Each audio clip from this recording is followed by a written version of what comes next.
Baha pa rin sa ilang lugar sa norte dahilan para tumaas ang kaso ng dengue at leptospirosis. Sa Catanduanes naman, nagtsatsaga ang ilang nasalanta sa mga naipong materyales mula sa mga nagbigay o nagibang bahay para makapagpatayo uli ng masisilungan. May report si Joseph Moro. Mga residente nag-aabang ng tulong ang sumalubong sa aming team sa Barangay Baybay, Caramoran, Catanduanes.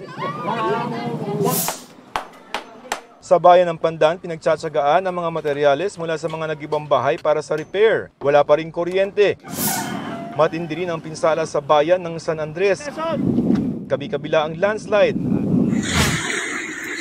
Hindi rin nakaligtas ang kabuhayan at mga bahay sa Dipakulaw, Aurora. Nagkalat ang mga nilipad na yero, nagtumbahang poste at nagbagsak ang mga puno. May mga motoristang halos 3 araw nang stranded. Sinailalim na sa state of calamity ang buong Aurora. Nasa state of calamity na rin ang bayan ng Tumawini sa Isabela. Sa Cagayan, sinira ng mga inanod na kahoy at ragasan ng Cagayan River ang steel bridge na itinayo habang ginagawa ang Kamalanyugan-Apari Bridge.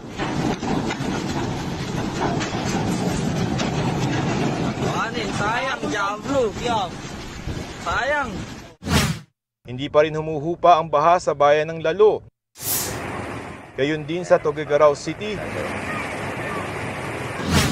Sa datos ng NDRMC, may ₱1.2 bilyong ng halaga ng pinsala sa infrastruktura ng pinagsamang epekto ng mga bagyong Nika, Ophel at Pepito. May ₱8 milyong naman sa agrikultura. Joseph Morong, nagbabalita para sa GMA Integrated News. Huwag magpahuli sa mga balitang dapat niyong malaman. Mag-subscribe na sa GMA Integrated News sa YouTube.